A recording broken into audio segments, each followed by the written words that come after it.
In today's news video, we cover: US considers sending powerful Stryker combat vehicles to Ukraine amid fears of Russian spring offensive.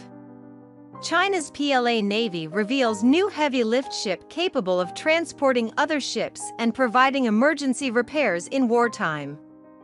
President Zelensky pushes for increased defense support and implementation of peace formula to address Russian aggression in Ukraine. Ukraine's top representative in UK predicts NATO membership despite Russian opposition. Enjoy watching and don't forget to like and subscribe so you don't miss out on important news.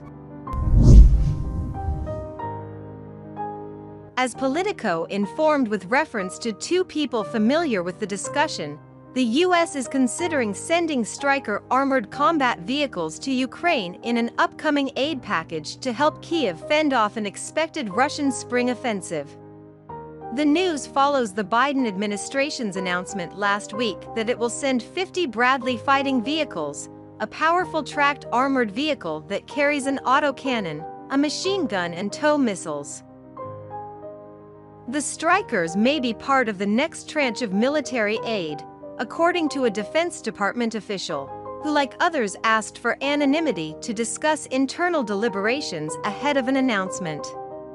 The administration could announce the package, with or without Strykers, late next week around the time of the next Ukraine Defense Contact Group meeting in Germany.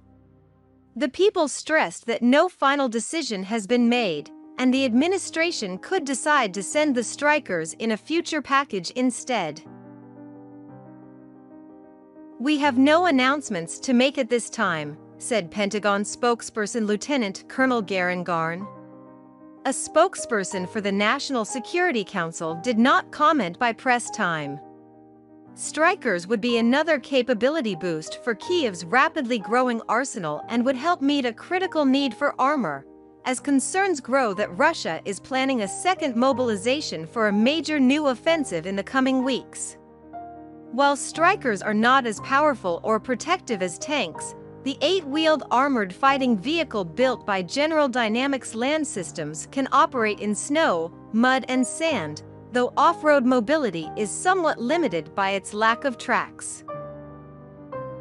Ukrainians need armored personnel carriers, and short of other countries providing it, is what we have in inventory, the DoD official said. Not as good as a Bradley for a tank fight, but good to protect infantry and get up close to a fight. The US has already sent Ukraine thousands of combat vehicles, including Humvees and mine-resistant vehicles used to move troops on the battlefield. But Strykers could offer a balance between a tank and an armored personnel carrier. Army operators say the wheeled vehicle moves more quietly than a Bradley and note that it can ferry more troops, 9 compared to 6 in a standard M2. The vehicles were deployed regularly to Iraq with U.S. infantry battalions where they allowed U.S. troops to move quickly along paved roadways while offering more protection than a Humvee, along with a .50 caliber machine gun operated remotely by a soldier inside the vehicle.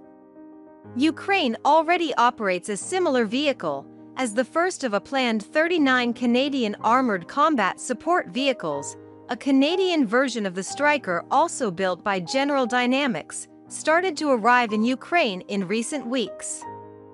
The vehicles were initially purchased for the Canadian Armed Forces, but in June Canadian Prime Minister Justin Trudeau announced he was diverting their delivery to Ukraine. China's People's Liberation Army, PLA, Navy has been conducting trials of a new heavy lift ship, the Yinmahu, hull number 834, according to state television. The vessel is capable of transporting other ships and equipment, as well as rescuing damaged vessels in wartime and providing emergency on-site repairs. The Yinmahu recently completed ship transport trials after traveling over 1,000 nautical miles to several undisclosed locations, overcoming short preparation times and bad weather. The trial tested the semi-submersible ship's capability of accurate delivery and multidimensional support in a condition close to real combat, said the state media report. It also enhanced the ship's long-distance delivery capacity and expanded its high-sea delivery range. However, the report did not reveal the location or date of the drill, nor did it give the Yinmahu's specifications. It is the first public disclosure of the Yinmahu, which is only the second of its type, with the first, the Donghaedaeo, hull number 868, known to have entered service in 2015.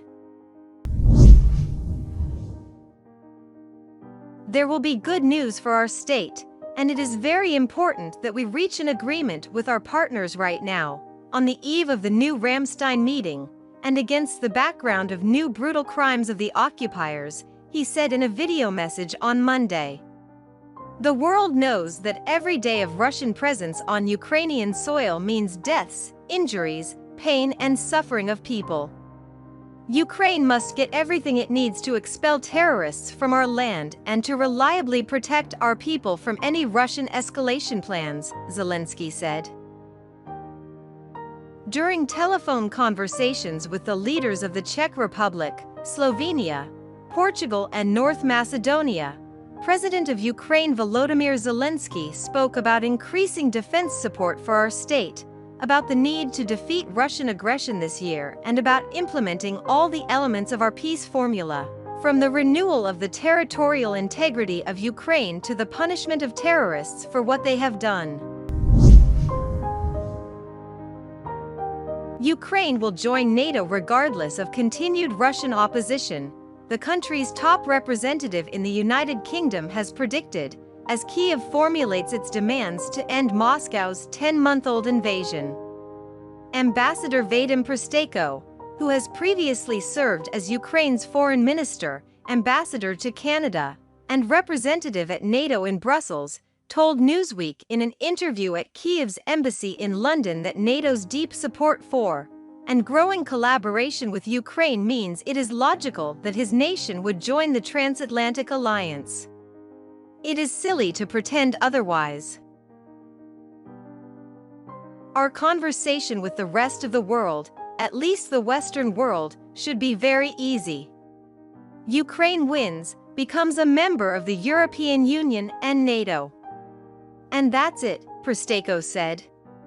It's not just that we deserve it because so many of us have been killed and our country destroyed. No, it's because it is quite reasonable to include a 40 million plus nation, the last one before reaching Russia. NATO is just logical, the ambassador continued. Ukraine will be full of NATO weaponry, and the people will be prepared. So what is the difference? Just place a seat at the table. We've been exposed to more and more NATO culture altogether, he said. So we're becoming interoperable because we're doing it on the ground. And that's why I'm sure that whether the political decision is here or not now, we will be a part of NATO. People just have to get used to that.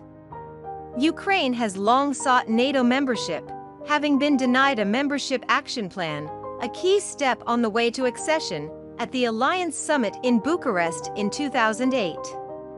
The alliance did, however, agree in 2008 that Ukraine would one day become a member, a commitment reaffirmed in November.